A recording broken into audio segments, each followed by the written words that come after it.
So welcome to New Possibilities for Performance. My name is Harold Offeh. I'm an artist and the co-curator of the exhibition Loop, which is currently on show at Eastside Projects. Before I begin, I'll just give an audio description of myself.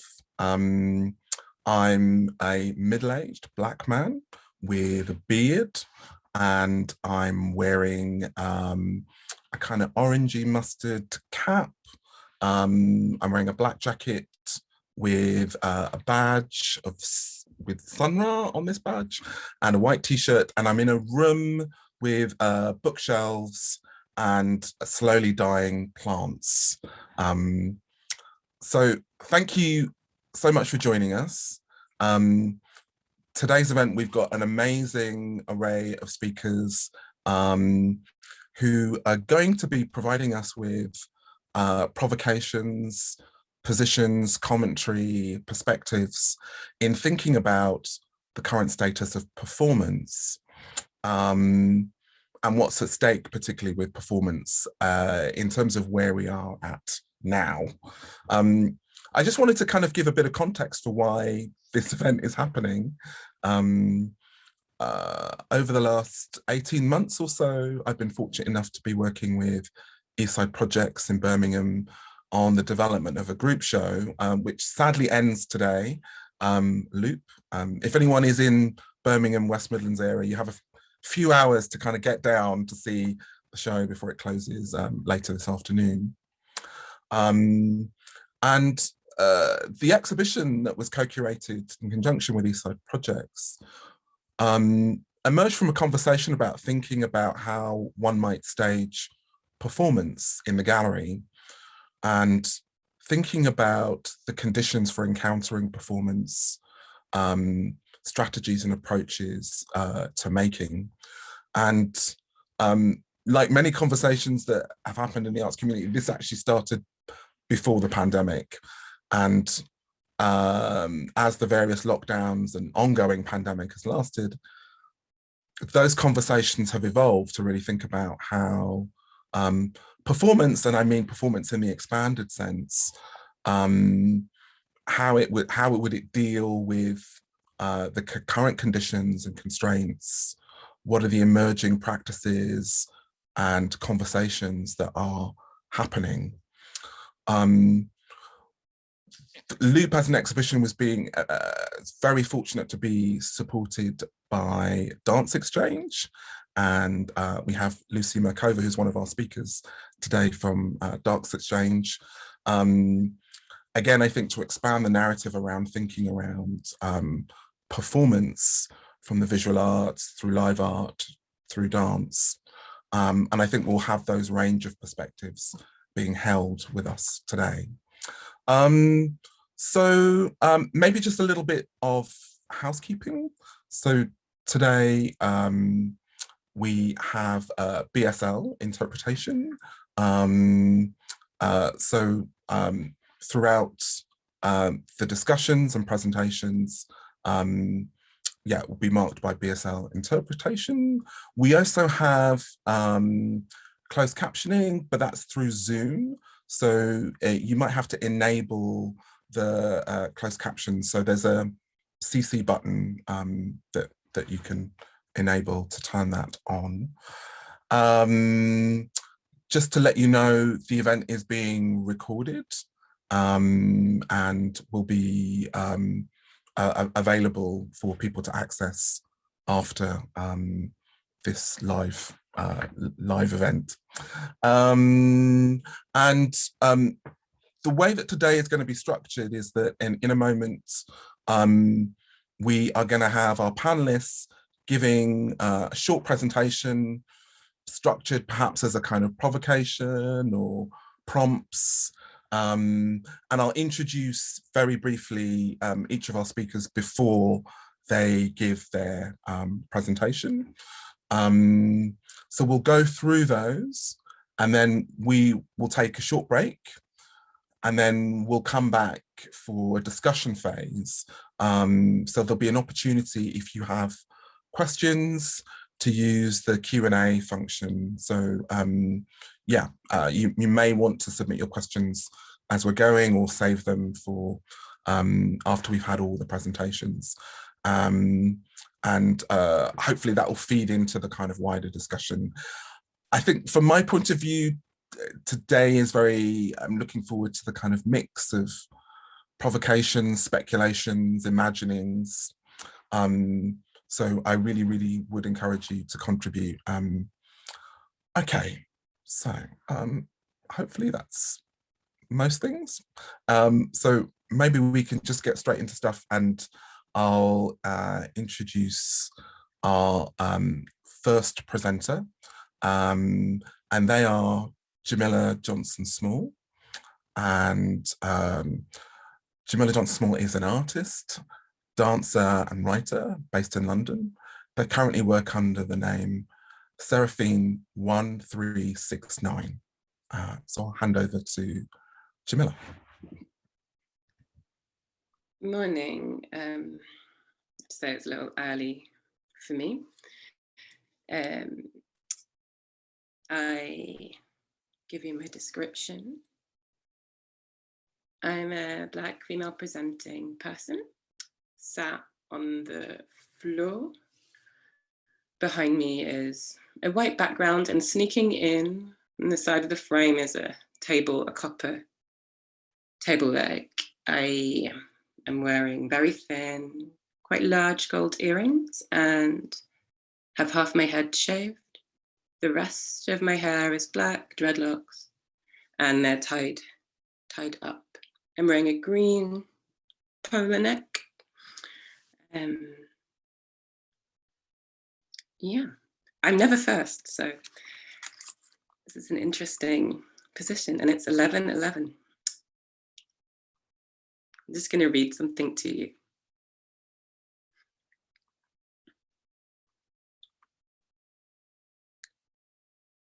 I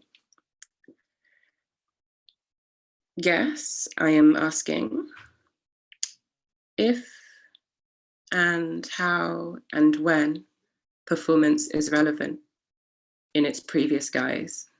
Like, where and how does performance persist, you know? At stake in being close. Life forms between the cracks of this current flesh, my friend Phoebe said, I think. And I feel it, this rush to historicize this moment, this long moment. What I can say is, I don't know. I am in making or decomposing and looking at it, feeling it. What does it mean? Meaning forms between the cracks of this current flesh. Are we talking about what is risked when we come together in a room? And that we are risking our health in order to gather for this thing which is live performance? My breath hitting your skin, sweaty rooms, steamy windows. As ever, what are we seeking? What are you seeking? I am not ready to talk about this. I mistakenly said yes to this panel in a moment of lightness or confusion. I have nothing to say. I am reconfiguring. I am feeling or trying to feel amongst the noise. And these days, things feel particularly loud. The frequency of a certain kind of constant distress. I am not ready to talk about this, like I know anything. The apparatus more visible, perhaps. Tears at seeing the body of another move 2 meters away. We perform our feeling, which is release. I think about the women who come to wail at wakes and funerals. We need to get things out. And performing is a part of this. This can be a service, clearing, assistance with the clearing, something functional. It doesn't mean to make performance. The representation of another thing, a putting together of a sequence of events that unfold, that fall out and apart. Make. This doing can be the opposite of making. And I don't mean unmaking. I mean decomposing. And maybe I would ask, how does it resonate? Does it resonate differently, this performing? Like, I definitely want to talk about resonance because I am empty, and also I have form, I have shape, and the way that things shake inside me tell me this, make me know something is up. An invitation to spectacle, an invitation to the energetic expression of movement and feeling beyond the bounds of a body's length, extension, skin. Back to dynamic expression performance like fighting, fighting to be seen from far away, making visible, enlarging. What is at stake is that I don't want to shout and only want to whisper. Is that there is a desperation and limited capacity. Infrastructure still crumbling. What is at stake is who cares, who can care, who is still caring, whose care becomes a crack in them with an angled crowbar, wrenching it wider until there is only a hole. What is at stake? To risk, wager, put at hazard, or risk upon a future contingency. 1520s, perhaps from the notion of place, a gambling wager on a post, or generally, put up something to be won or lost at a wager. An interest, something to gain or lose. Have an interest in the turn of events, have something to gain or lose. State of being laid or pledged as a wager. State of being at hazard or in peril. In 1948, G.B. Harrison edited the complete works of Shakespeare. In a particular part within the Appendix 5, there is a detailed description of a form of entertainment from the era, which involved a tussle between a bear and dogs. People would place bets on the killings of the dogs or how long the bear would be able to sustain. This was the first usage of money being at stake. It feels indulgent to be here reading my poem, talking about how things are not fine, whilst pretending they are fine. Someone I know says, papering over the cracks. This performance here now makes me feel things are a farce, and I only want to perform when it is real, and performance is a possible container for too much realness that we frame it as artifice, object. It is hard to look at things head on, so we take other strategies. I heard that trauma is an event you are too overwhelmed to experience. The light was too bright and I could not see. Overexposed, burnt, raw. Performance is not mediated, or performance is the mediation, is the entirety, is the total scenario, which is why there is no passive spectatorship. The illusion, this illusion of being, of there being some pure state to reach. If only we could remove the obstacles, but maybe we are the obstacles. These eyes, this skin, this mind. Is it that we want out of these bodies to access something pure? There is nothing and everything in between us, and this can be close enough. I saw a meme the other day that said something about how we actually never touch, how touch is an impossibility. What do we think we are doing? What is at stake is the permeability of our bodies. What is at stake is our boundaries being crossed. What is at stake is our inability to contain and suppress all that we might choose to. What is authorship when Zoom is the architecture? Someone said to me recently, and I thought this was very wise, sometimes just a potent metaphor is just enough. Performance has always been a virtual experience, which doesn't discount viscerality. Forming images in the imaginary, things play out internally, feelings, memories, movement. This meaning is made by context, and so making performance here is one thing, right here. I'm worried about other things. I'm wanting to offer in other ways, also learning that I love the exchange of performance. Maybe I don't need it so much. Maybe I don't want to let so much in anymore. I don't want to give so much out like that, exposure anymore. I'm like, what does it mean to talk about making performance in an interface that suddenly dominates and is not neutral?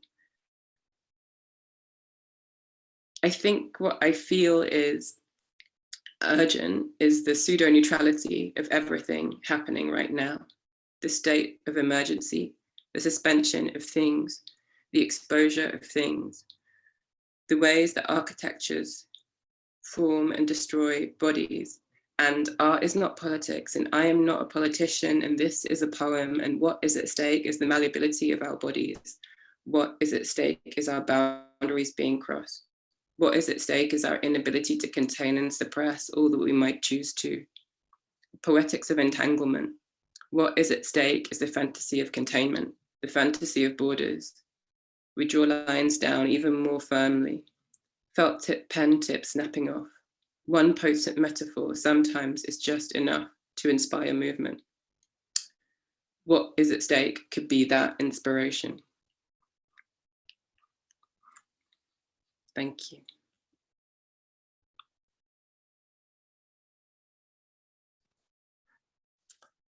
Thank you, Jamila. That was fantastic.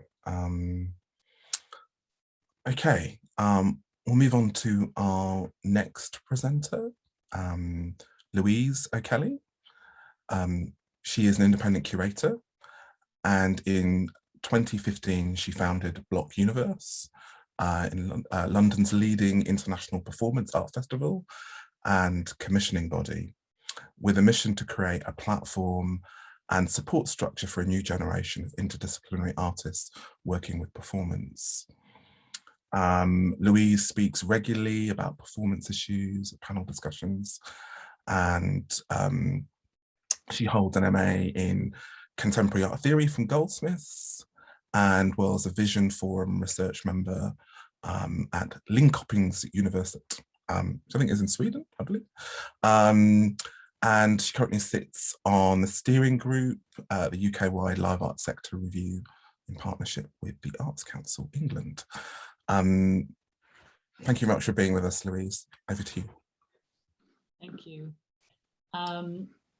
Just to introduce myself briefly, I'll describe myself. I'm a white cisgendered woman with shoulder length brown hair, light purpley kind of top, and a white scarf because I'm kind of cold.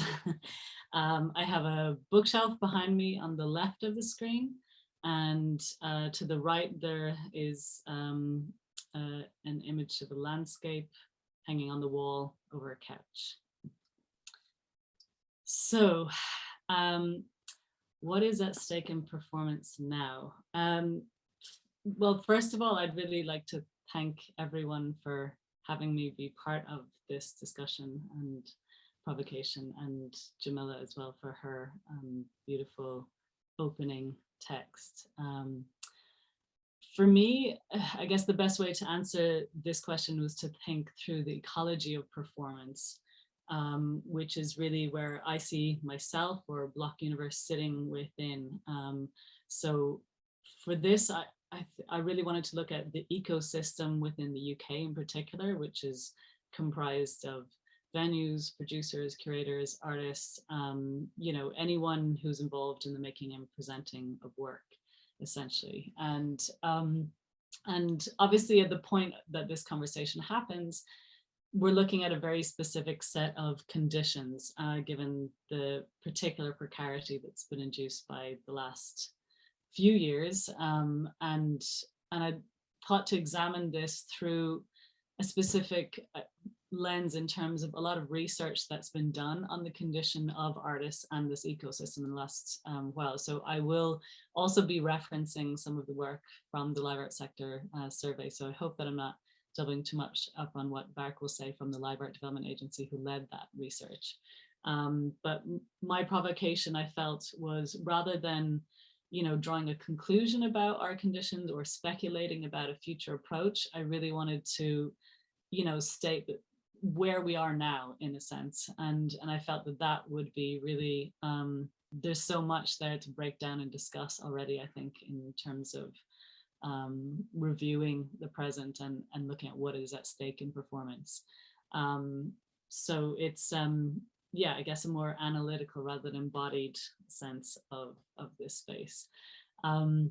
So, I mean, obviously even before the pandemic came, which kind of has been the, you know, a main kind of accelerator of, you know, increasing precarity, the arts and culture sector was already experiencing a great deal of pressure from the fallouts of a long period of austerity. And by that, I'm referring to the fact that since 2010, at least, the UK government has undertaken widespread and deep cuts in most areas of public funding. So this has, by necessity resulted in negative impacts and rising inequalities on the health of the people of this land, as a lot of those cuts did relate not only to the arts, but also to social care, which the arts has been increasingly tasked with, filling in the gaps of. Obviously, since then, we've also had Brexit and the impacts of COVID-19, from the social distancing measures to lockdowns across the country that is obviously has been preventing people from gathering or presenting live work, and has really intensified, I guess, the multiple challenges facing the wider arts and culture sector, and obviously specifically live art and performance.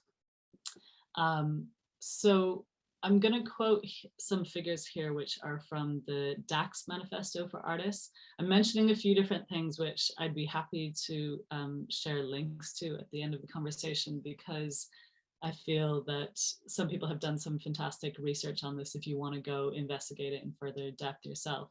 So DAX Manifesto for Artists, they did a survey which really lays bare some of the structural issues faced by artists in the last 2 years in particular, and also proposes some potential ways forward.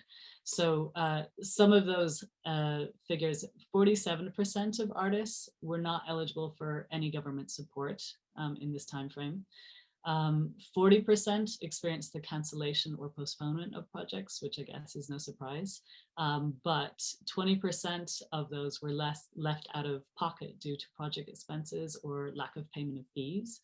And artists working with performance in the live were grossly impacted, being the largest of any artist group, expecting over a 75% reduction in income, which is obviously quite dramatic. And also worth noting, there were different funds from the Arts Council emergency funding, but 5% of artists overall in the country received funds from Arts Council England in 2020, the time of the report. So I suppose, as many people will know on an informal level, the live art and performance field is largely sustained through freelance workers, people working multiple jobs or, subsidizing their practices. Grassroots initiatives and artist-led initiatives are really form an important role in the development of artists' careers. However, these often do rely on unpaid or underpaid labor, informal sharing networks, mentoring, to create and deliver activities. So this reflects labor trends within the arts and culture sector more broadly, which tend to be subsidized through free labor. And this is kind of coupled with something that the live art sector survey highlighted, was the fact that the live art or the performance sector is also one of the most diverse, more so than a mainstream arts or culture sector in terms of class, ability, and race.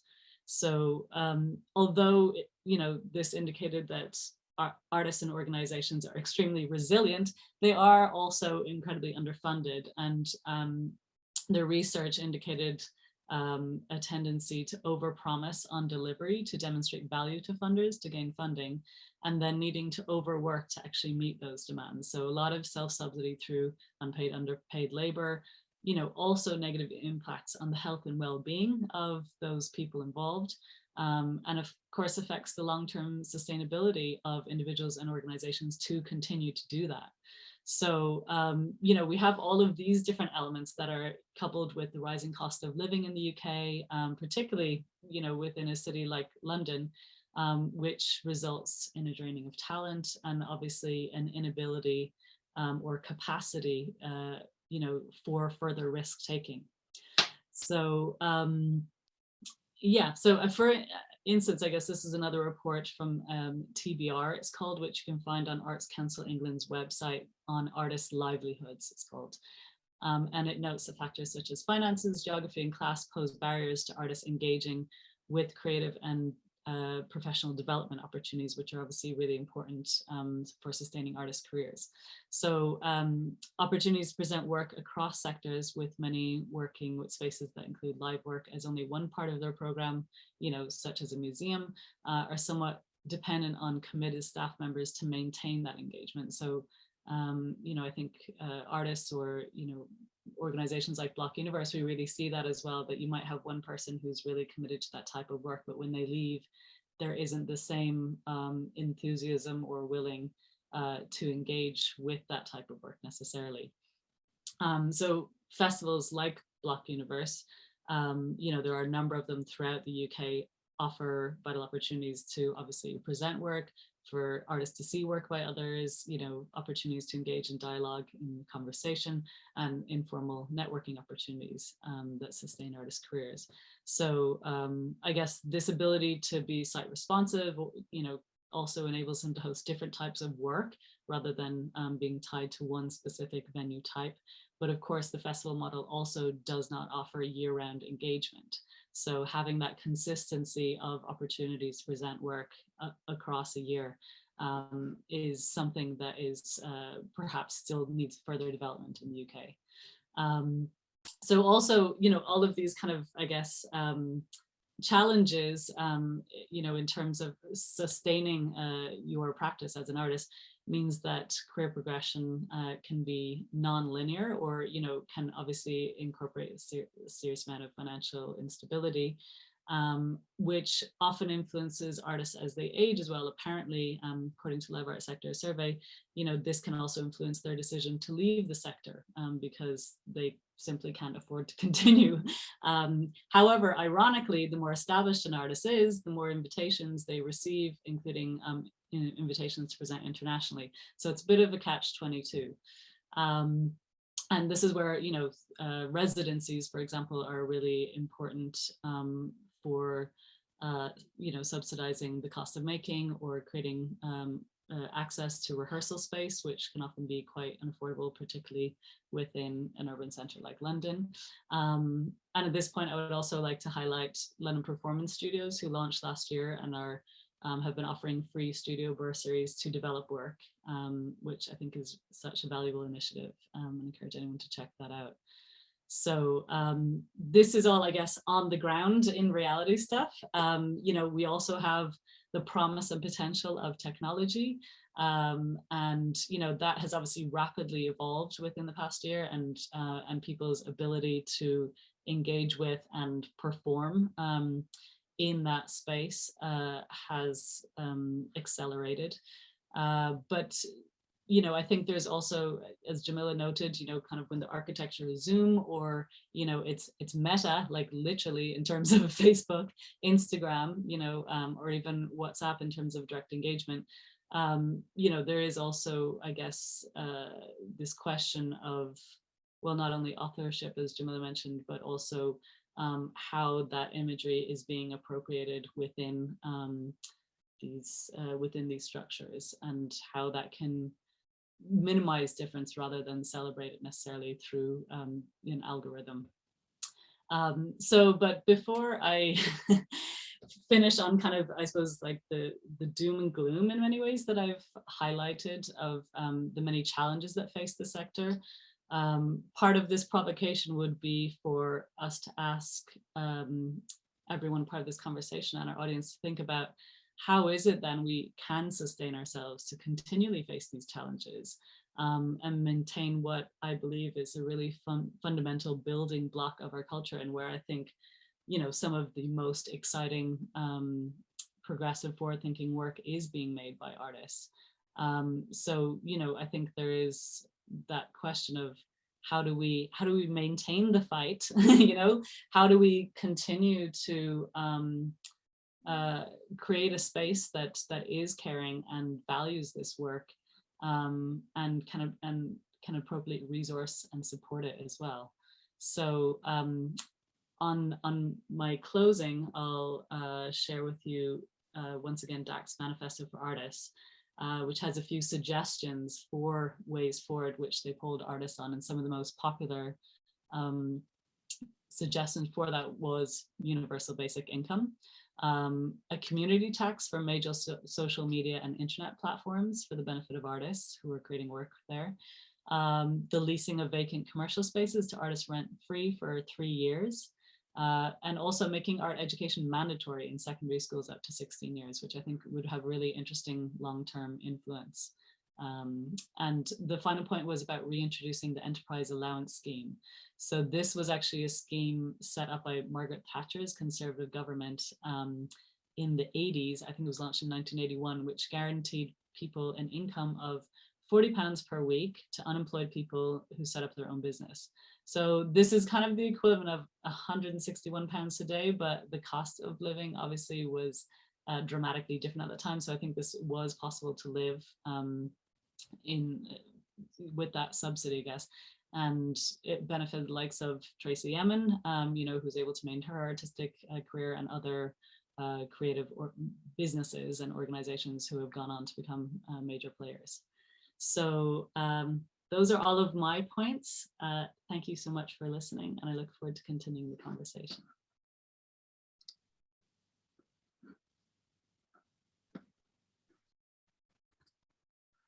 Thank you, Louise. It's great. Thank you.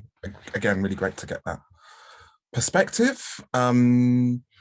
So we'll carry on. And our next presenter is Jo Moran. And Jo is a British-Irish artist and choreographer living in London with a wide-ranging practice incorporating performance, critical writing, drawing, curation, as well as advocacy projects. His work centers the body and embodied presence as a site of complex subjectivities and political unrest, with queering frequently deployed as its principal critical strategy.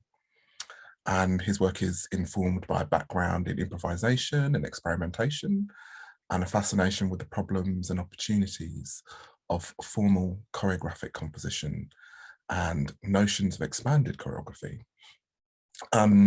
He's had many commissions and performances and exhibitions, but Jo is also artistic director of the Dance Art Foundation, through which his performance, organizing and curatorial work is produced. And this work includes, again, organizing advocacy that centers independent artists and collective action for systemic change. Jo, over to you. Thanks, Harold, and thanks everyone who's presented. So I'll describe myself. I'm a white cisgendered man in my 40s. I'm wearing a bright blue wool shirt. I have short brown hair and a beard. And I am in a room with a kind of light cream background, and there's a big old wooden chest of drawers behind me. So for my offer, I have put together a short video with a text and some images and some words. So I will hand over to the team to press play on that. I am going to share my screen now to show the video.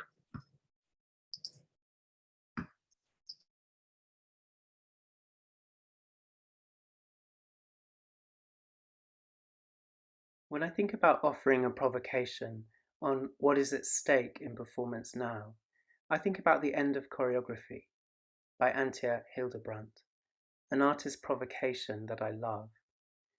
I think about Antje's structure of telling us what she thinks when she thinks about something. And I think about borrowing this structure as a kind of homage to her provocation. And so, when I think about what is at stake in performance now, I think about the question, what is at stake in the world now? And I wonder if they are the same question. When I think about what is at stake in the world now, I think about injustice, discrimination, and violence, interpersonal, institutional, and systemic. I think about global and racial inequity. I think about the pandemic, about living online, and I think about digital poverty. I think about the success of capitalism being contingent upon the oppression of a majority, and I think about my complicities and my sense of hope and my sense of defeat. I think about the many ways in which I am afforded many privileges and the far fewer ways in which I am othered or experience discrimination. When I think about what is at stake in the world now, I think about the potential of change, of doing things differently, and other ways of being together and organising and relating, and how artistic practice has the potential to model cooperation, solidarity and care. I also think about denial and the many artistic practices that are coercive and abusive and exploitative. When I think about what is at stake in the world now, I think about the relentless exhaustion of being online, fundraising for tablets and data and computers. I think about fog and loss, and the deep desire to not spend one more single second on Zoom.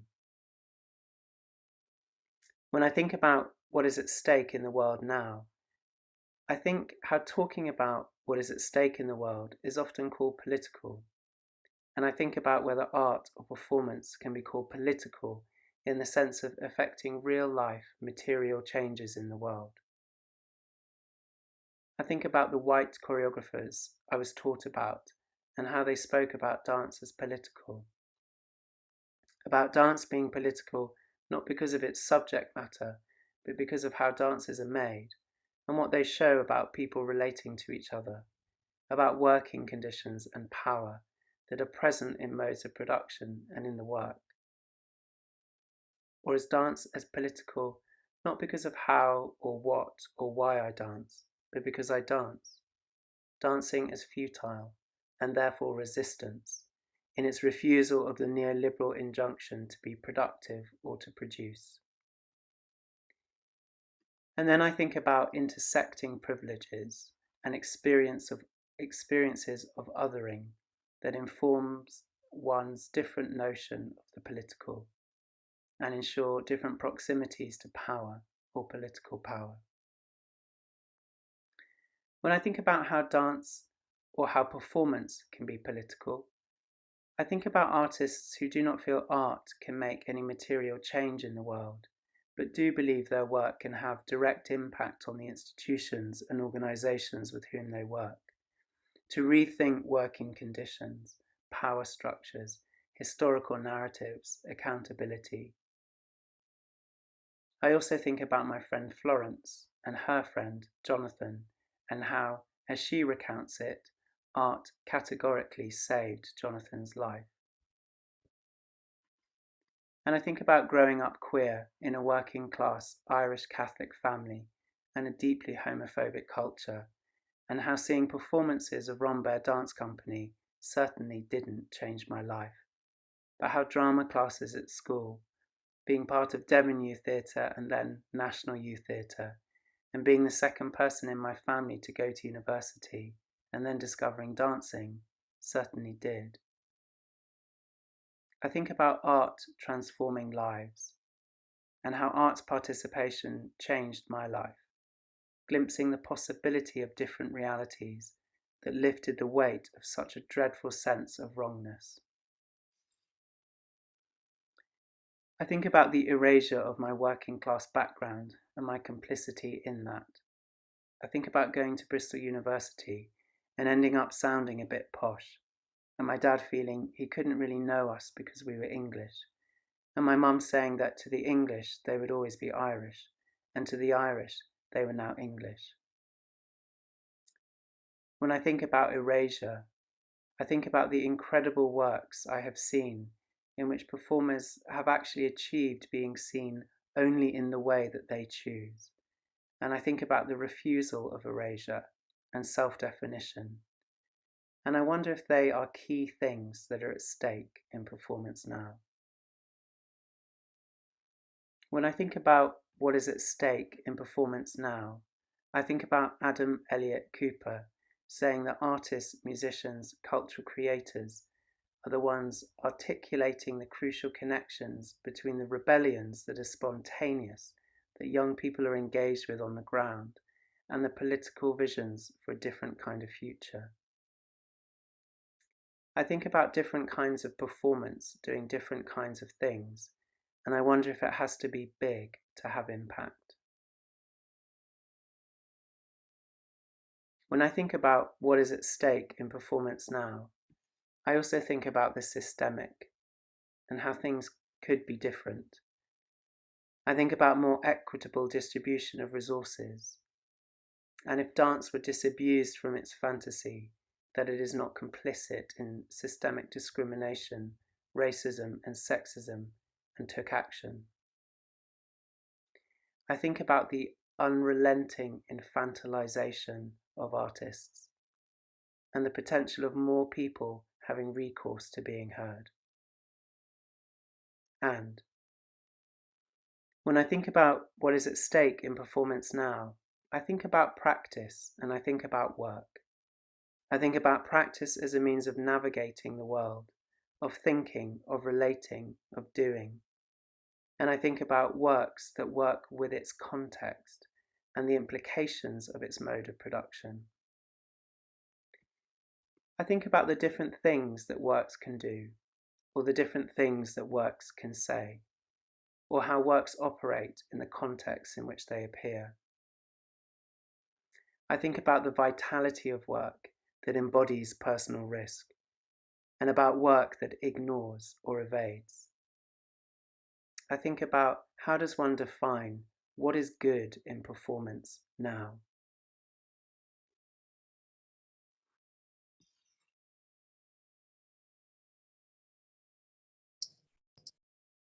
So I am stopping my screen share now.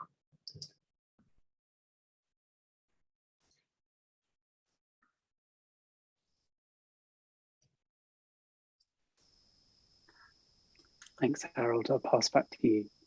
Brilliant. Thank you so much, Joe.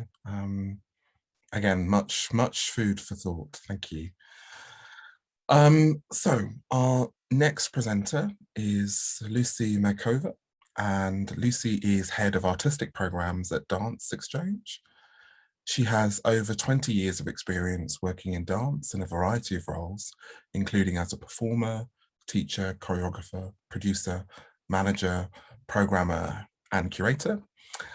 She joined the DanceXchange team in 2013 after finishing a master's in arts policy and management at Birkbeck College. And in 2006, she gained an MA in choreography from the Academy of Performing Arts in Prague. She has worked for a number of dance organizations, including, I'm not sure how to pronounce this, .504 dance company, apologies, and the first regularly funded contemporary dance company in the Czech Republic, and Retina Dance Company in Nottingham. As head of artistic programs at DanceXchange, she leads on the strategy, planning, and development delivery of all artistic programs and leads artistically the Birmingham International Dance Festival. And also just to add a further thanks to Lucie and DanceXchange for including the Loop exhibition and also this event as part of the Birmingham International Dance Festival. So over to you, Lucie. Thank you. Yeah. Thank you, Harold, for the introduction, and also thank you, Eastside Project, for inviting me and inviting DanceXchange, to this collaboration for the festival. So good morning, everyone. I will start with audio description. So I'm a white woman with brown framed glasses. I have brown hair in a bun, whatever we call it. I'm in a space with white walls. Behind me is a mirror that reflects the main door. Hopefully no one's gonna knock on them for the next 10 minutes. And I'll also have a poster behind me, which is a black and white illustration map of Birmingham. So I thought I will start today with giving you a bit of a context of where I'm coming from in my today's, I would say more a reflection with a bit, some questions I'm asking myself on the theme of what is at stake in experiencing performance. And as I said, it actually posed quite a lot of questions than answers, but that's the point of today, I think. So So as Harold mentioned, I'm currently working at DanceXchange. For those who don't know, DanceXchange is a regional dance development organization for West Midlands region. With we in the core of our business is sort of talent, audience, and business development. And one of our biggest projects we run is the Birmingham International Dance Festival, which is a major biennial festival that takes over the city's theatres, streets and squares, and yeah, obviously from 2020 online, we also occupy the online spaces. So my role within the organization is focused on our artistic programs, which include regular performance seasons, co-presenting with other dance organizations and festivals in the city. But we also provide a rich artist support and development initiatives program, both locally and nationally, so it's all sort of connected one to the other. Today, I will be mainly speaking from a perspective of an executive producer, programmer, and commissioner in a specific context of the international festival here, specifically in Birmingham, and focus on our current experience of producing the festival in times of pandemic in 2021, and what we observed, learned, and what we take with us to the future, including all the questions we are asking. I thought it's also important to mention that for us as an organization, it's been always, and that's also what led to a collaboration with ESI project, it's been always important that we support creative practice and art of artists that represent a range of choreographic practices and styles. And we are very keen to explore where and how dance is presented beyond the traditional spaces. This has informed many of our programs, and some of you might know we used to run a Jerwood choreographic research project, which was a national investment program supported by Jerwood Charitable Foundation to support new ideas and thinking in choreography, and that was open to artists and creatives working in any art form who are interested in open-ended research that they consider choreographic. And some absolutely incredible ideas came out of it and manifested in some live experiences across variety of spaces, from galleries, countrysides and care houses. And that's sort of at the core of the organization, this how do we support, artists beyond calling it dance or choreography, how do we, work all together across, art forms. So, and as I said, this is the reason also why we really keenly were working with ESI project and co-commission Loop. So until 2020, about 40% of the festival took place in theatres and spaces for performance, but we were around 60% presented in outdoor and non-traditional spaces. But yeah, as we all are in this space now, the Zoom world, in 2021, with all what was happening, in the world and around us, we also have to embrace and start occupying the online space. Yeah, so as you can see, we've been exploring performance experiences in many contexts and spaces, but I will now specifically focus on 2021, when we had to, due to circumstances, ever-changing and uncertain times, we had to run a festival of two parts, fully online in June and live in autumn, which provided with a lot of food for thought and a lot of experience and learning that now we're sort of considering what do we take with us to the future. So the reason we ran the two editions were mainly around what was possible at the time, but also our commitment to stakeholders, and being able to use these resources to support artists in the time of lockdown, but also at the time of the reopening the sector in summer this year. And we also been working with limitations around international mobility, so we had to rethink what the international part of the festival, we need to reposition what it is under the pandemic circumstances, but also under the really serious ecological crisis we are in. So these changes are been already happening before, but now are even more so present. So the decision's been made to run a fully digital version of the festival in June, and then we sort of looked at what the autumn might look like. Would I ever repeat this experience? No, for many reasons, both the pressure on both the team and the artists, but yeah, I think there was some learning, in between that, how to do things and maybe how not to do things. So I thought I will share a little bit about what was actually happening and how did we position performance in both editions. So the strategy for the online space was mainly about exploration and experimentation with different ways of presenting online content. And we took the artists, alongside, with us. We posed the questions to artists who were originally programmed for the 22 festival that we had to cancel, how they would like to, see their work to be presented. Are they interested in actually looking at how their work can be presented in the online space? And there were, different ideas and different opinions about it, and we do totally respect it, to what the artists wanted to do or didn't want to do. So we sort of were supporting alongside the way, the artists in a way how they would like to present their content, and we had in conversations with those who were not, interested in presenting online, how we can then sort of move it to the live version. We mainly work around, our digital work was mainly about focusing on screen dance as a genre, so as digital as an artwork. And we did a couple of live streaming of events, durational pieces, but also short pieces. We did commission a dance film. We worked with artists who really wanted to see their originally live work. How is it presented live in an online live framework? So we did sort of take, we were all on the journey together through learning, experimenting what online can mean for us. And alongside that, we organize conferences and showcasing events with quite a big attendance of international delegates and speakers. So yeah, a lot of exploring and experimentation. And then we moved to autumn with our live festival.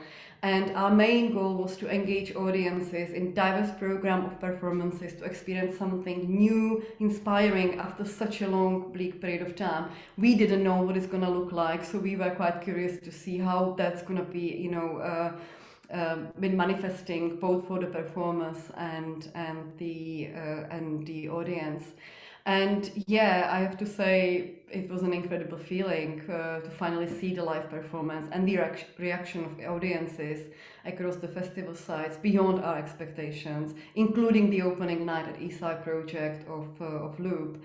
So something we've missed for such a long period of time. So there was a bit of optimism that sort of, was felt across the board. And in my opinion, and it's a personal opinion, this is something unique the online space is not able to provide, the real interaction between performers and audiences.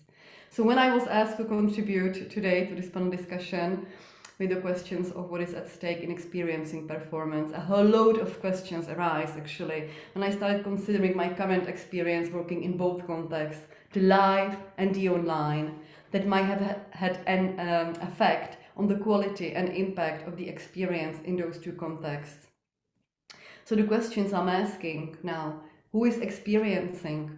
The performer, the audience member? What is the quality of the experience in those contexts we are considering at the moment? And I was really become interested in both contexts, what happens in between the two, in the exchange. What is the in-between made of? What is the experience made of? Is it a physical experience, the surroundings including sound, space, proximity, accessibility, attention, the space between the performer and the one who is observing?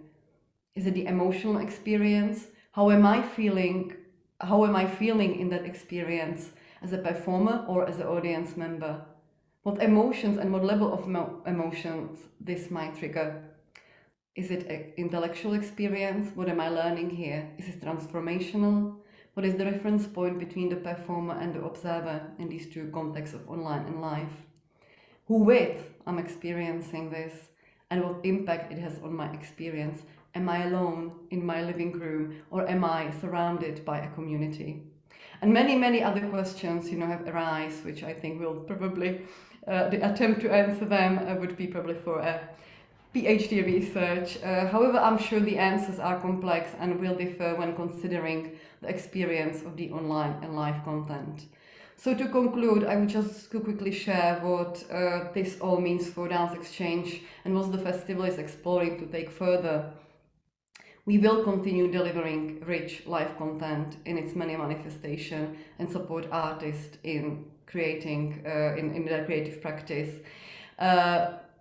Under different circumstances, we would like to look at how do we work with artists more closely, as to support them with the bespoke programs, as to what their needs are, what is our care in that context, how do we support the artist.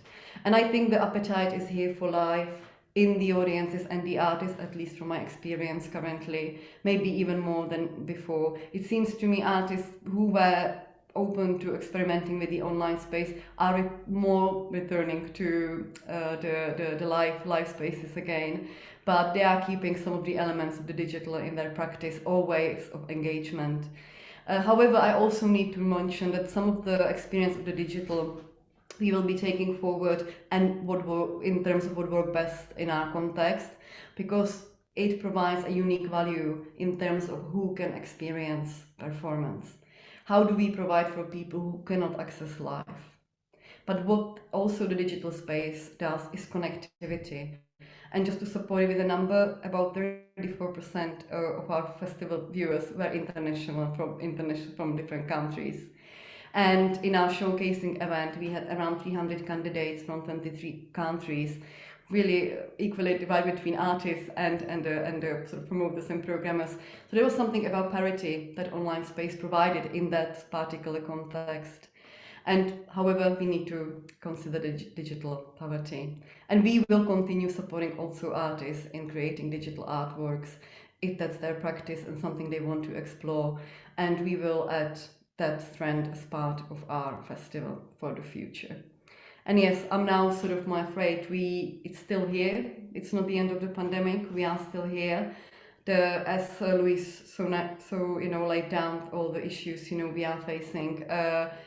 It is not an ideal situation, and I would like to see how do we all work together more closely in more equitable way, similar to Joe, was laying down, and where do we take it from now?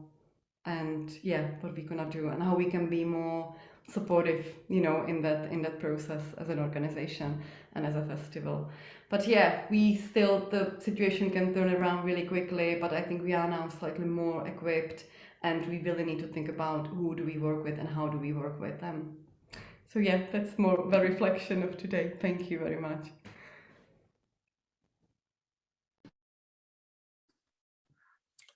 Thank you, Lucie. Thank you very much for that.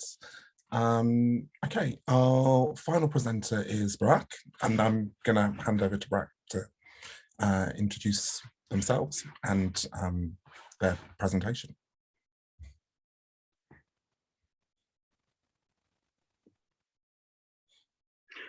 All right. Hello, I'm Barak Soleil. I am one of the new co-directors of the Live Art Development Agency, which has also been referred to as LADA. For audio description purposes, I am a dark brown skin Black person. I have a shaved head, a soft gray peppered beard. I am wearing a turquoise jumper, and I am within the space of the Live Art Development Agency. Behind me in this space is a shelf, a series of shelves with books, and actually on the other side is a piece of Kuba, K-U-B-A, cloth that I actually have brought into this space, which is indigenous to a part of Africa. And one of the things that I've held very closely and carried with me from where I have been before. To speak about where I've been before, I have mostly resided within the North America, and I'll refer to it as particularly the ceded and unceded territory, which includes the Council of Three Fires, the Ojibwe, the Potawatomi, and the Ottawa, and what is has been referred to as Chicago in Illinois, and perhaps or have not resided in the UK for that long. I just relocated a few months ago.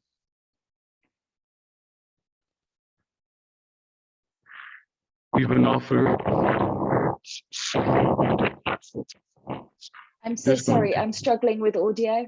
I do apologize. Sorry, this is Rachel Louise O'Kelly speaking. I will reset. Yeah, we're having some sound issues. We'll just take a pause.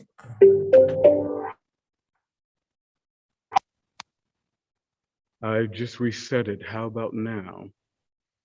Yes? Okay, thank you. So we have been offered a lot of words and reflections, which are deep, powerful, and resonant. And so in this moment, I just want to give space for breath and no words. So I'm going to take about 15 seconds to do that.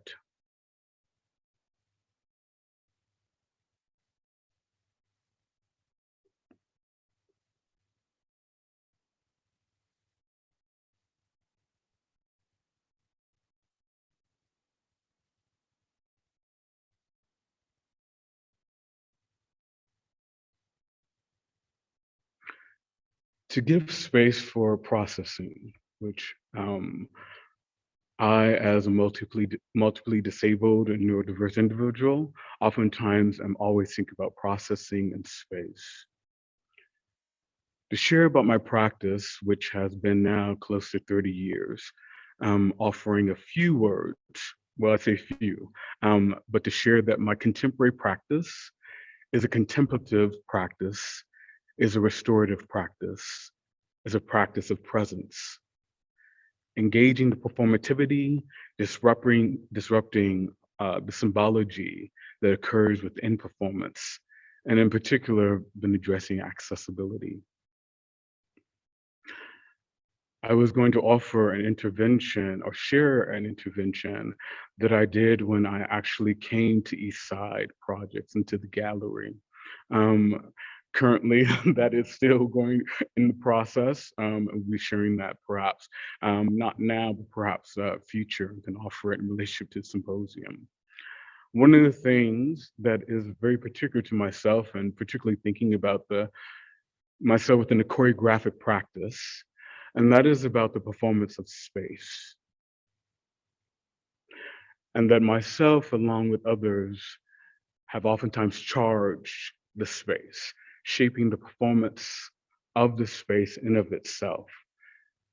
When I speak of space, I'm referring to physical space, but also the virtual space that we are now, all of us more so, are inhabiting.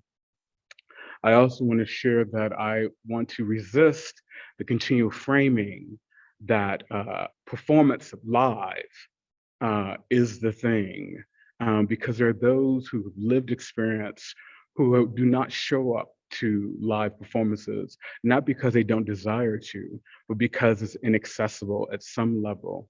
Their bodies are not welcome at some point, or this is a way they need to move, this is a way they need to operate in order to attend to their own self-care or way of being.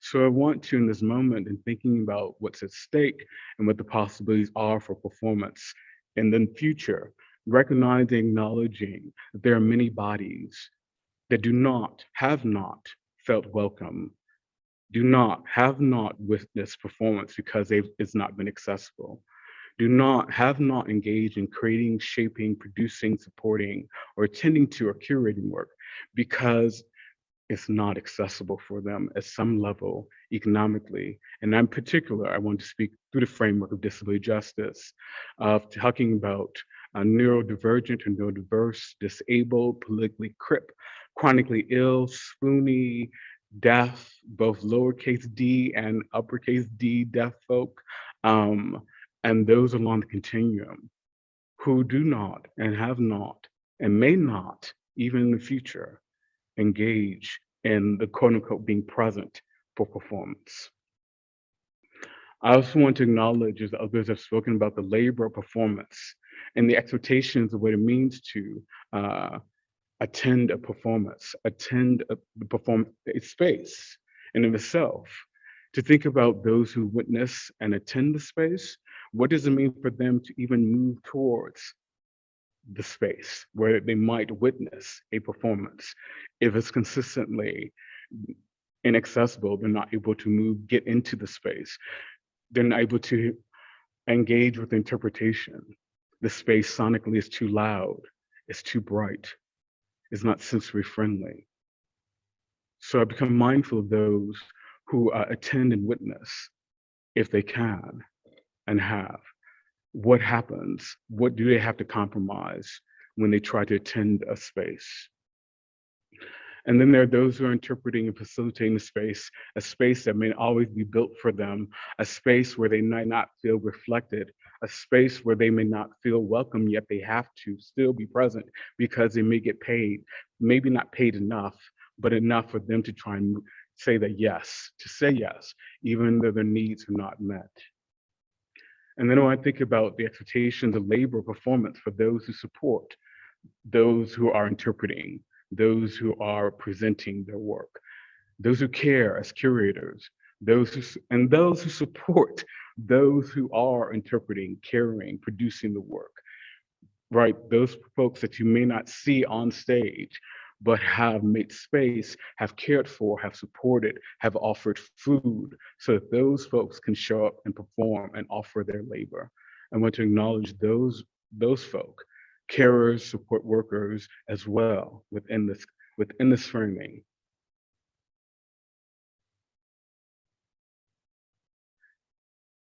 So I talked about the performance of the space and what it means and what I might have shared in terms of the intervention as someone who is multiply disabled, who is neurodiverse, who is Black, who is queer, who is masculine presenting but non-binary, what it means for me to engage in a space and to think about the multiple ways which performance shows up, not just the thing on stage, the ways of moving and navigating and being in the world, and the amount of time that we may spend performing able-bodiedness, performing whiteness, performing cisgenderedness, performing Blackness, performing being politically crip, all the ways in which you're performing. So back to a space which I love, a space which I think about inhabiting and wanting to and desiring to. I offer this statement, which I had started to craft, now has been close to 5 years, about the question of access, because I feel like I need to offer it in this moment. And so it begins. I have in the past offered my labor and engaged in the struggle, the performance of engaging with inaccessible spaces, the ascents, the descents, to make apparent the reality of navigating spaces not built for certain bodies, the ableist configurations, the exclusion of certain bodies, of certain voices. And the desire to attend to liveness of engaging and being a part of a performance, of attending in the liveness of a space. I oftentimes do not consent to how my labor is expected to show up, so that I can continue to be in these ableist spaces, so I can continue to do my work. I offer labor, whether or not it is consented, I must offer it.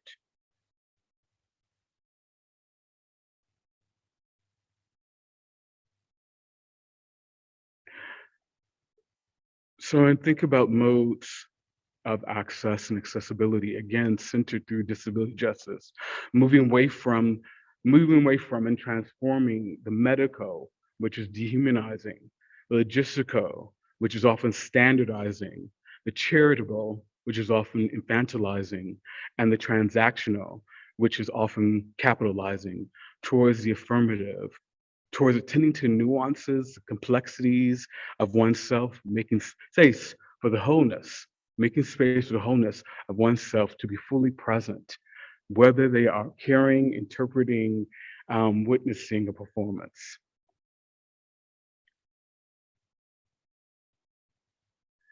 Oftentimes we move towards these modes through advocacy, through interventions, through disruption, through activism, through allyship or co-conspirators, through occupying and taking up space, through giving and holding space.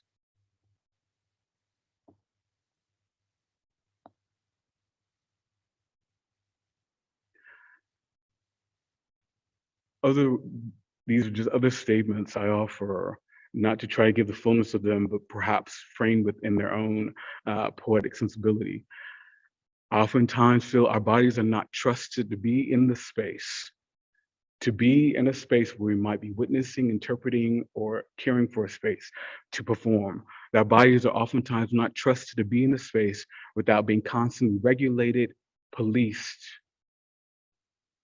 Our bodies desire ways of communicating, are subjected to filtered, inaccurate means of transmission, disaffirming our linguistic, our kinesthetic intelligence.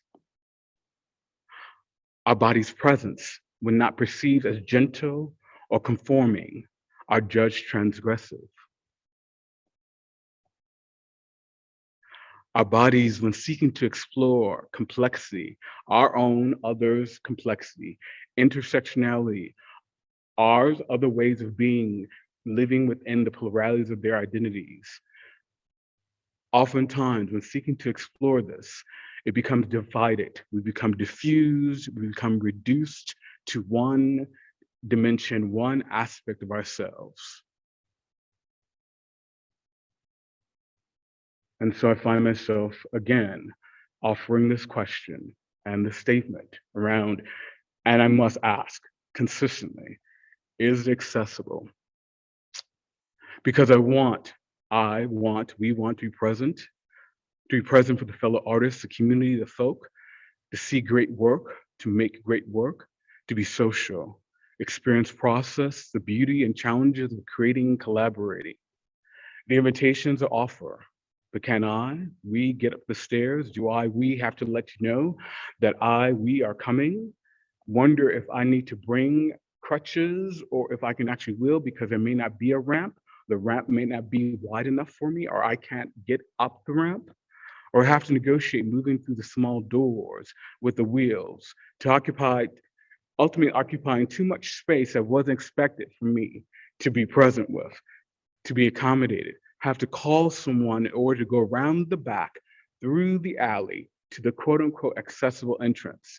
And when we make it through that maze, possibly negotiate more stairs if there's no elevator or lift, be placed in the back because the chairs are set up in a particular way, be asked to experience the performance work or the conversation through the backs of people, not be able to be seated with a companion, a friend, have to compromise our communities of incredibly disabled folk, deaf and disabled folk, because I may have access, but they may not because there's no interpreter, because it may be too loud, because there may be no space for them. I am disabled among other identifiers that have meaning to myself and the communities I interact with and love. And when I ask the question, it's not just about myself, nor can it be anymore, but about the expanse, the invitation, the welcoming of anyone, of multiple bodies, of multiple people, of multiple communities, anyone desiring present for the experience of engaging with art and each other. Communal spaces are created and we are invited. We ask the question, is it accessible? And we get.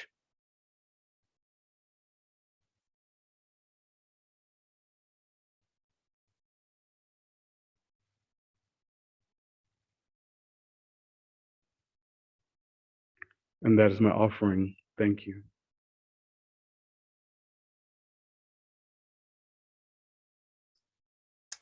Thank you so much. That those are our presentations, an amazing diverse range of perspectives and positions.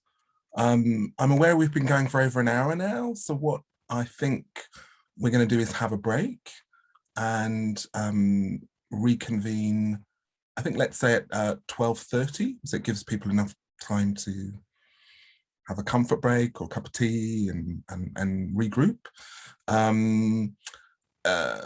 There is an opportunity for people to submit questions or comments in the Q&A, so feel free to kind of use that, but we will reconvene at 12:30. Thank you. Hello everyone, hi, it's Harold and welcome back. We'll just give a moment for people to slowly come back.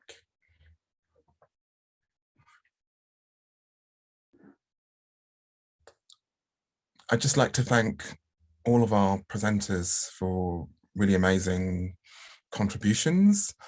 I thought just hopefully as people are formulating their questions, comments, clarifications, perhaps even your own provocations, I might sort of do a summary, partly for my own, and apologies to the presenters if it's not necessarily comprehensive. It's often what I've just kind of gleaned from listening and sort of working in reverse order, just responding to Barak's incredibly powerful presentation, reminded of the sort of power of silence and what that leaves, but also, you know, I think really framing this notion of accessibility and the politics, the dynamics of that, the experience of that, the hypocrisy of that, and also thinking about performance and relating to performing subjectivities and inhabiting space.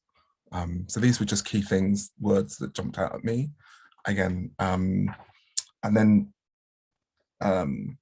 Lucie, I think it was really interesting to hear about this sort of challenges of programming in the kind of pandemic context, and really thinking about how, as an organization trying to support artists and bring in audiences, and thinking about the dynamics of the live space, public space, digital space, and again, the pragmatics and challenges and strategies around that. Joe was really struck by Joe's mode of presentation, really thinking through images and text and this audio commentary that sort of blends in biographical, personal, but also a kind of commentary again on processes, practice, structures, systems. And one word that really jumped out for me was infantilization of, I mean, Joe said many things, but that really struck me. And it came up again with Barak's, in Barak's presentation. Louise, I think, gave a really important reminder of this notion of an ecology of performance. One of the things that I was really excited by in the gathering of these people we have today is the cross conversations between performance is something that sits across various art delineations. So theatre, dance, circus, visual arts, and often organizational structures, I think, don't often allow or for a kind of cross conversation. But so thinking about ecologies and ecosystems, but also again, reminding ourselves of the kind of precarity of people who are negotiating those practices and having to deal with organizations, the economies, around that, and lack of sustainability. If we think about pay for artists and performers, and lack of sustainability, and the very useful reference of DAX as an organization that supports artists gaining rights and fees for their production of their work, presenting us with this manifesto. And then we started off with Jamila's really amazing, beautiful, poetic piece, really. And I was really thinking about poetics as a kind of mode. And a couple of things that really sort of struck me, the poetics of entanglement. So this kind of notion of kind of enmeshing that speaks to, I think, well, anyway, for me, where I feel maybe we might be at this point in terms of trying to give a commentary, but also how does one sit with that as a state of being entangled or enmeshed?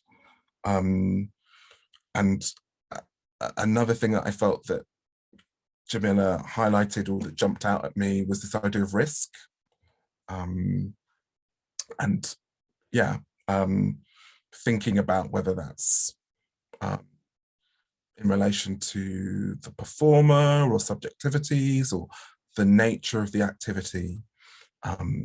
Anyway, these are just a series of kind of reflections. I had, I mean, I don't know if, just to open it out to the panel a little bit, I mean, there were various kind of strands that came through, I think, across the presentations, some of them dealing, like I said, with the kind of more systemic structural issues that we might face in thinking about, like the conditions for performance. What are the politics of the conditions for performance now? And then I felt that some other presentations were kind of leaning more to really thinking about how you know, artists might be negotiating that through practice and manifestations of practice.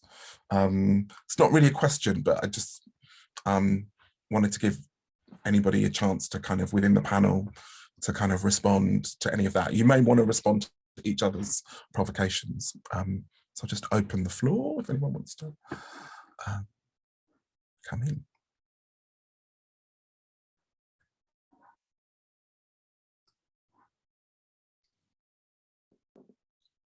I might just start actually by saying,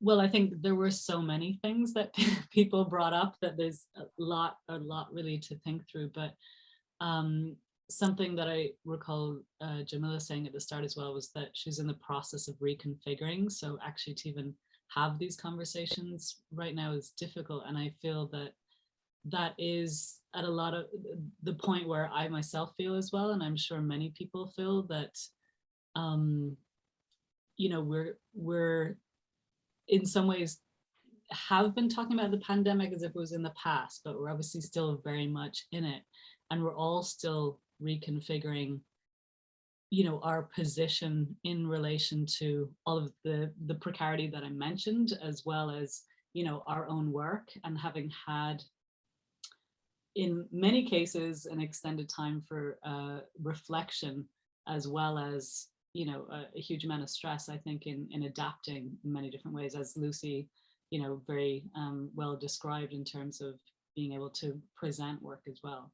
So I feel that that is an interesting point in terms of everything that has been kind of laid out this morning, all the roads that have led us to this exact point.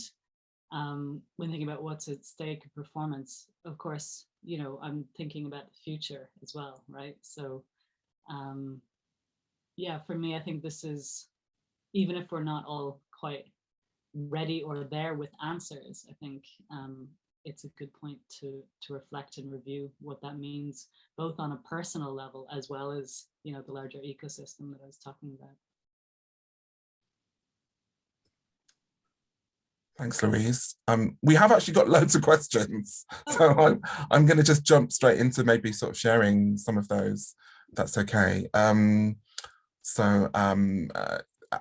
Nasser, apologies if I've not pronounced that correctly, has a question. They say, can the panelists and in particular, they're keen to hear from Barak, share examples of instances where the tensions between the ethics of providing access and the economics of doing so in an increasingly squeezed cultural sector have been handled well, or if there are no obvious examples of if you could suggest some principles we could aspire to. Examples and instances of the tensions between the ethics of access and the economics. Is that, hopefully that's a little bit clear. I'll give people a bit of time to kind of process that. Barak, can you, I don't know if you feel you can come in on that.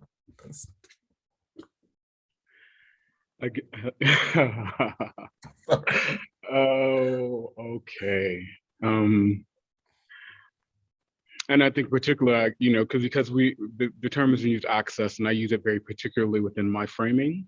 I am centering disability justice, understanding that it unfolds and is expansive. However, it's very particular for me. I'm also going to make the assumption and would welcome a follow-up, which is around economics, meaning about the money. I disrupt notions that access has to be valued in order for it to be attended to. That may be a principle I offer, because innovation is when disabled folk, when deaf folk, when they actually innovate because they cannot engage in access. So I look to and defer and center deaf and disabled folk to speak to how to address economy, because that is not about a value, it's about essentialism. It's about the fact that it's an essential aspect of our lives. And so then if we're going to move towards thinking about an economy and an ecology that is stressed and has been stressed with money, I defer to disability wisdom. And disability wisdom to say that it has always been a stress and a tension. This is not a new thing. So it has always been, even when folks are resourced, access has not been part of the budget, has not been part of the thought, has been an afterthought. And so I would say that in principle, center access, and I speak about access particularly through, again, centering those deaf and disabled folk, and therefore, and their intersections, which could include social economic value as well. Center them, invest in them, acknowledge their labor, and then therefore you will find that it will become less tense for people to be concerned about the economics. What happens is that able-bodied folk oftentimes are the ones who are the gatekeepers, are the ones who are offering the budget, are the ones who are thinking for the deaf and disabled folk.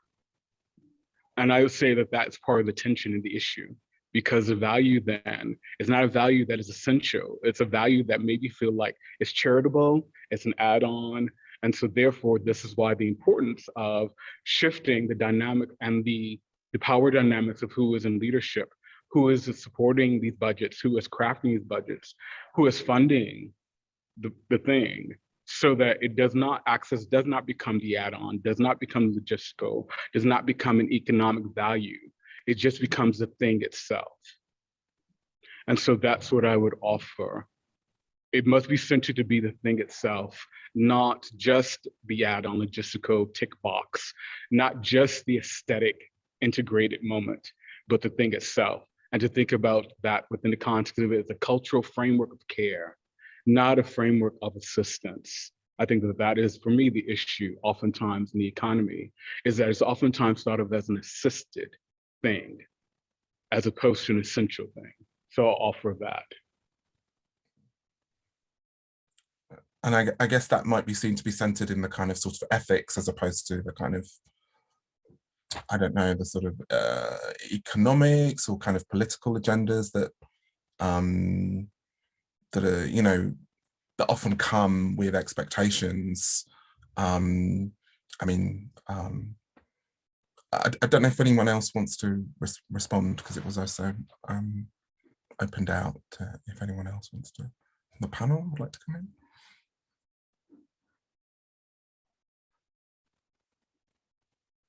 Lucie, yeah, please. Yeah, just more, this more respond is more like maybe sharing our experience. And I think, Barak, if you said it, the necessity is not a choice, it's a necessity that the economics of it, the budget, it's part of our budgets, that accessibility, access is part where we budget when we prepare. So you can share it as a festival. And I don't think yet I cannot say we are presenting a best practice or anything, but we are trying and we are learning. And the one change we did this year has been across our life sites. We did a BSL interpreters, and it's an item on our access, on our budget, and it's there and it's going forward. We are negotiating the budgets actually in all these hundreds of items we have, but this is really important. We have ambassadors within the team. The team is being trained, and we are inviting people to talk to learn from. We are on the learning curve, but we know it's necessity have it that as a part of our sort of the economics of what we are doing, because that made a huge change to our audiences and going to different places, you know, in Birmingham, and yeah, and incredible. The question is we are asking where, how, you know, is it be safe, you know, how we can make it, you know, for people really our shows accessible, but where does it belong, where does it, well, so this is all our learning. And I'm not saying we know the answers, because we need to work, as you said, with disabled societies and other other organizations in Birmingham who are the experts and who advise us, but there is the necessity to include that.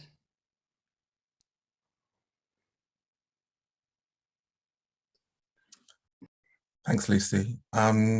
We have quite a lot of questions, so I'm going to try and get some of them out.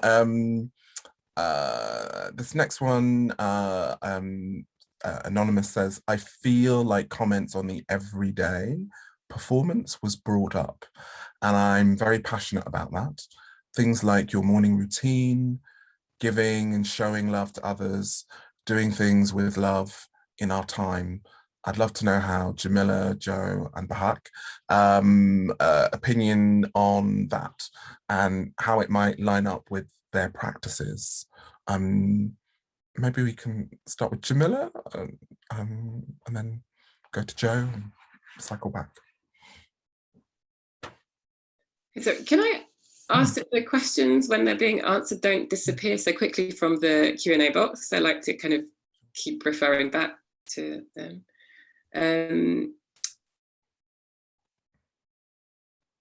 Maybe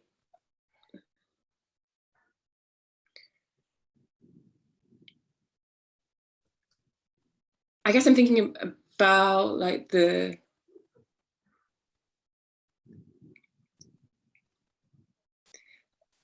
about different publics or like different audiences for different performances, and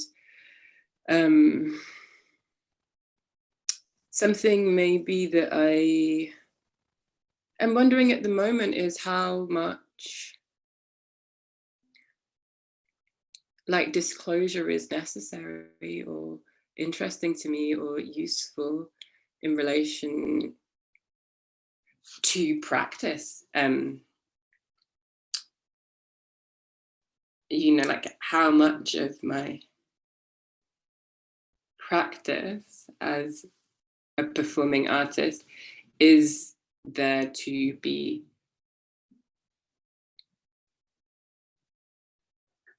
like framed in that way, consciously visible to others. And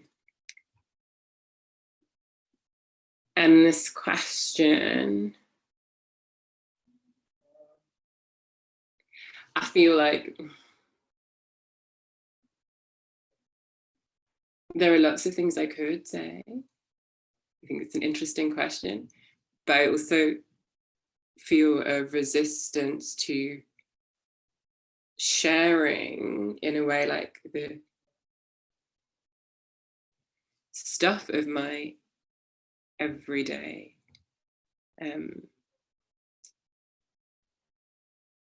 Yeah.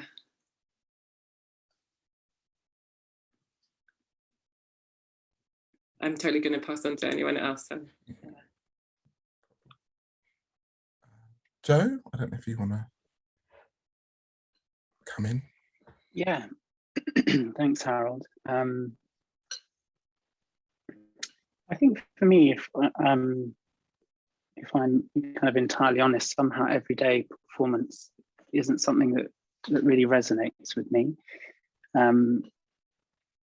Whilst I hear the speaker is passionate, and not to diminish that in any way. I wonder if there's, I wonder if there's something, perhaps having trained as a performer, that delineates the idea of performance, you know, in my relationship to it.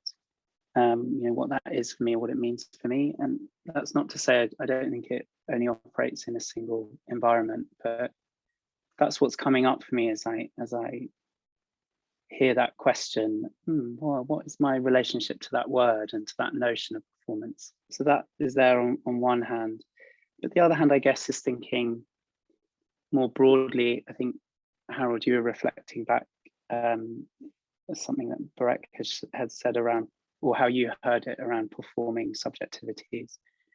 So I guess I would connect some of that question to, you know, how do we, you know, perform in the everyday? And for example, I've been in some really interesting meetings recently with Harold and some other artists, and a colleague of ours, Jack Tan, who does really exciting work around law and ceramics, and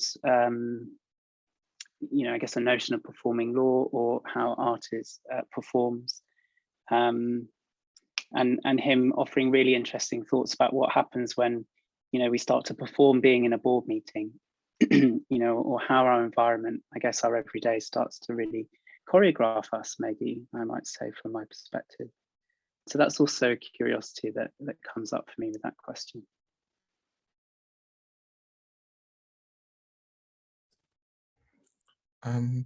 Barak, would you want to respond to that? It was also directed towards you as well. Yes, thank you. I appreciate the question. Yes, I engage in the everyday. I think of it because I'm oftentimes, for example, I would say this, the intervention I offered in relation to East Side projects, part of that was about getting there, because I wanted to make apparent the fact that it is always a struggle in the act of it. So, and I'm not invested again in trying to make this a politicized thing. I'm just trying to say this is a thing. Certain folks may have challenges even trying to get there. And then there's the act of being in the space, right? And that is a relational aspect for those who are not just witnessing, but interpreters, the facilitators. I say interpreters mean those who are engaged in the act, perhaps, of offering the work.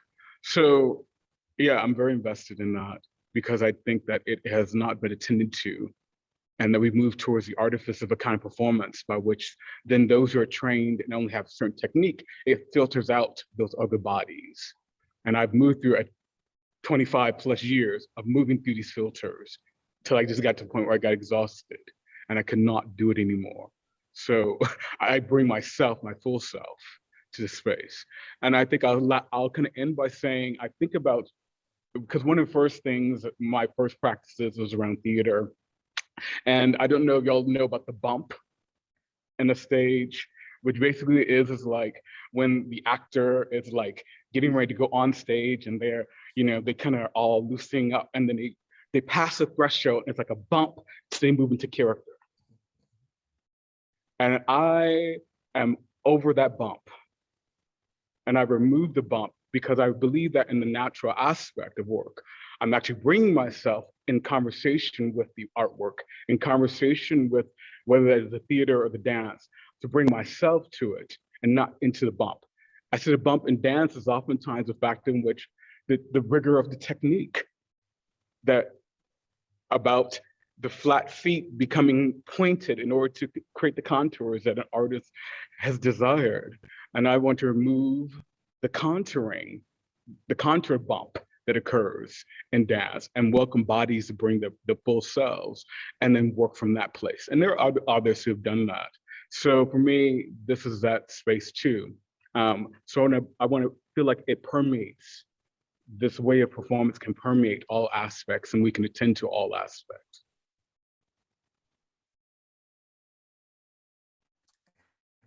Yeah, for me, so maybe I was just thinking about authenticity, maybe, like, I don't know, maybe that's a sort of this idea of the transition between the moment before the threshold of the bump as well.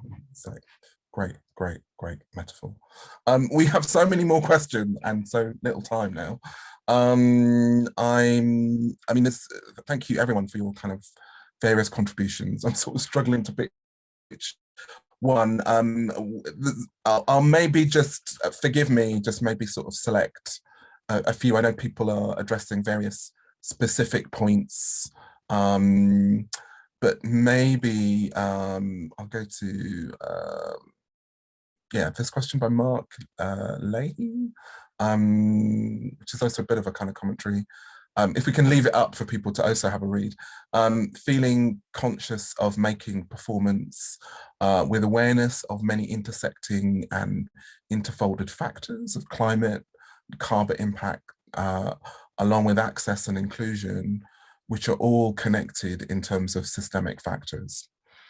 Can I, as a maker, carry all of these at once, or work to make, in a conscious way, the foreground aspects of these, and pushes back against those systems? Not sure exactly what question this is, but anyway, I think the person, Mark's sort of, I think I'm going to paraphrase a little bit, really thinking about this idea of holding these really intersecting things. So we're thinking about climate change, but also, accessibility, inclusion, maybe add diversity to that. These real lived things that also become diffused and mediated through political kind of agendas. And thinking about maybe as performers or as agents within organizations, thinking about how we carry these things, how we kind of negotiate some of these things. I know that's huge, but I'm wondering, what are your ways into that? And maybe you have specific perspectives. Maybe I'm thinking Lucie, maybe if we start with you. I don't know whether you want to speak from an organizational sense or your own sense as kind of operating just even as individuals, which obviously are. Lucie, can I? Sorry to. It's fine. While listening and reading the question, I think these are the questions we are asking ourselves, because we are also pushing, against, those how the factors that are around us in terms of the external, circumstances that you need to negotiate on everyday basis in terms of creating context for performance.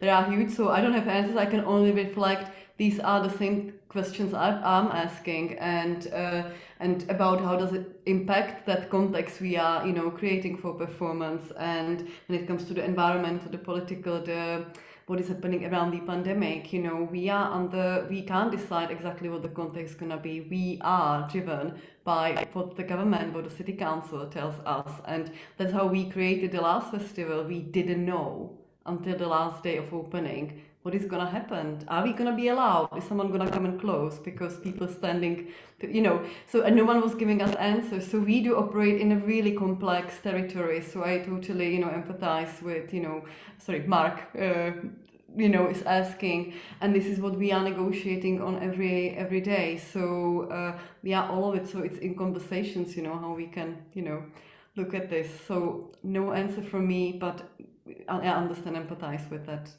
circumstances. Thanks, Lucie. Sorry, go ahead. Yes. No, I agree with Lucie that, you know, these are obviously some of the most pressing questions of our times, and how we address those is majorly challenging, because I think, you know, as I was sort of outlining, is there's all these, you know, systemic and structural issues that we're all struggling to operate within. And for me, I think there's, well, you know, I suppose kind of my question at the end of, you know, that the provocation, I guess, is like, how can we sustain ourselves to continue to answer these questions when, and I think this is an issue not only within the arts or within performance, but is a question for society, is how do we not feel overwhelmed by, you know, the challenges that we're facing at the moment? And I think, you know, it's really an important question of, you know, how activist can we be? How political can we be? Where do we, you know, get the capacity to sustain a level of engagement, to address all of the numerous factors that, you know, need to be talked about and need to be addressed. And I think, yeah, it's resourcing, as Barak mentioned. It's, you know, also about this becoming inherent in how we work and how we operate, that becomes not an add-on. None of these things become an add-on, but that they're actually, yeah, you know, completely in line with whether it's you as an organization or whether you as an individual operating. It's every day we make decisions about the things that we choose to do, and each of those has an impact.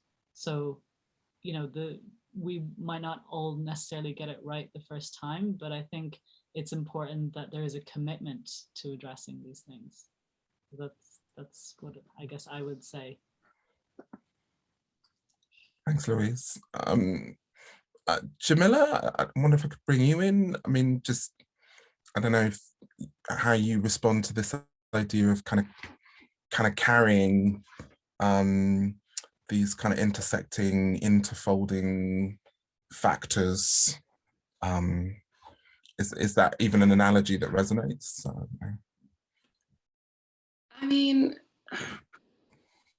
I think I'm feeling struck by this line in the question or comment, a sense of needing to keep an energy to perform and to make. And I wonder about like the why perform and why make. Like, you know, like, is that the thing that needs the focus while carrying the weight of these things? Or actually do other things need the focus? And I'm thinking about like internal processes of justification for doing the things that we do. And I guess I'm feeling quite loudly like the kind of what Barak was saying, this essential, what is essential to whom, and how does that change then the daily weight of things, or like the daily navigation of things. And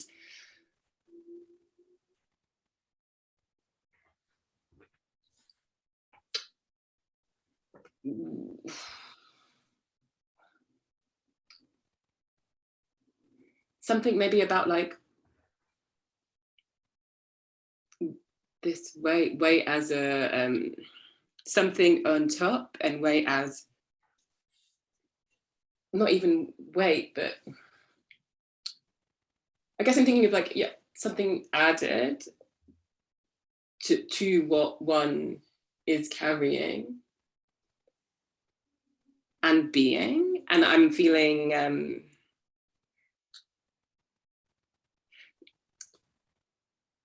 if I'm thinking about myself and how I try not to separate myself into parts that have different weights or different shapes. Like I feel myself as,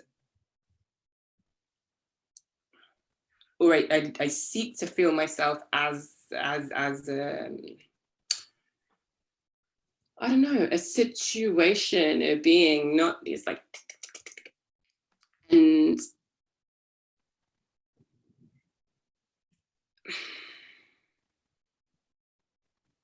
what do I want to say?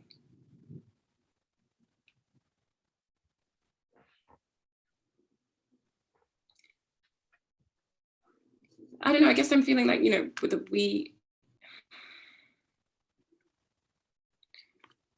the carrying a lot of things all at once, the being a lot of things all at once is kind of like can I say like, maybe it's like part of a paradox of being, like a single entity, which is also multiple entities, which is always in relation and always in context. And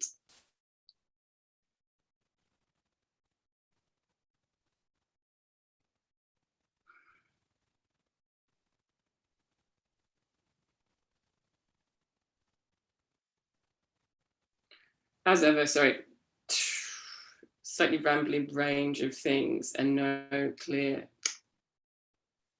point, but I think that's what's coming up for me now. I think it's exactly, I mean, these are sort of like, you know, fundamental, almost existential questions, I think. I mean, in a way, I kind of felt maybe it's sort of framed as like this idea of like, almost like a kind of burden that we're sort of carrying, which I think, you know, these challenges, societal, environmental, cultural challenges, but it's also struck me potentially there are also sort of opportunities within that. I mean, I want to bring in Joe and Barak just to respond to this. It's because we're sort of trying to kind of close and round things up a little bit, but yeah. Joe, should we, yeah, do you want to respond? And then... Yeah, I think the thing that I'm struck by in what's being shared is where Barak began of a need to process. And I think that's what I'm kind of sitting with from today, just the incredible fullness of what we've all shared with each other. And for me, I think that notion of weight, I can, maybe I might say fullness, maybe. And I think grief for me as well. I think that's just a very strong feeling from this time. There's so much grief in so many ways. And so I think in relation to that question, I guess would name it as a need for processing. You know, I think I was very struck where Jamila began of, I'm not ready to speak about this, or it was something like it was a mistake to say yes or something, and yeah, just something, part of how that lands for me is the need to process, you know, and I'm really grateful for what's been offered today and to kind of take that, but I'm aware of that need for space, and then just something Louise said. I mean, Louise, I always really value your energy, that you, the irrepressible energy that you have and seem to bring. And you were just saying something about commitment, and I just wonder, yeah, commitment to the self, to process. That's what I'm hearing.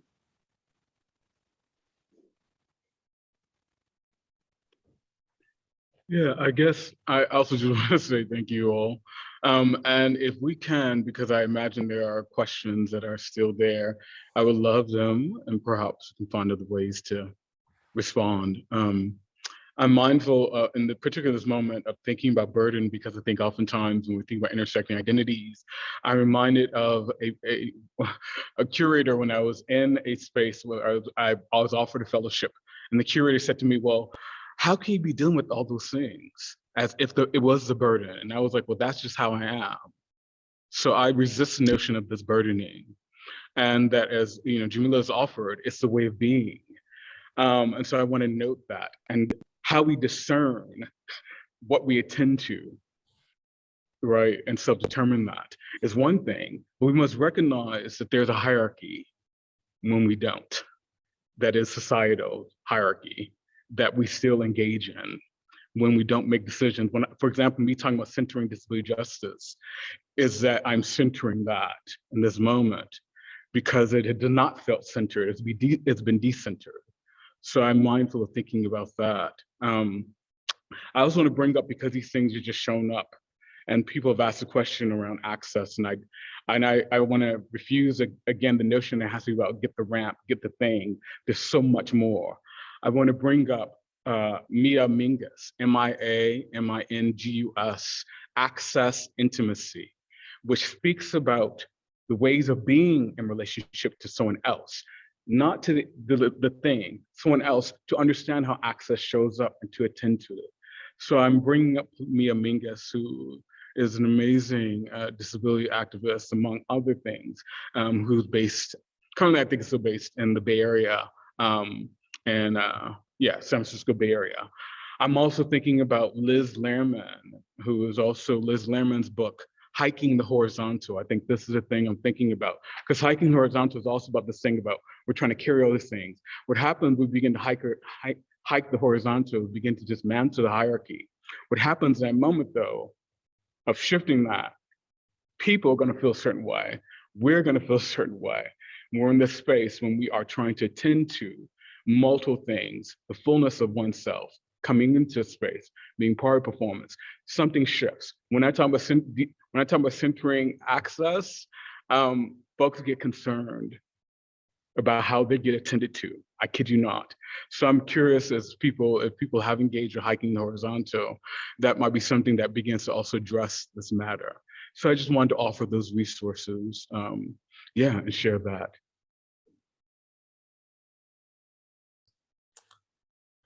Thank you.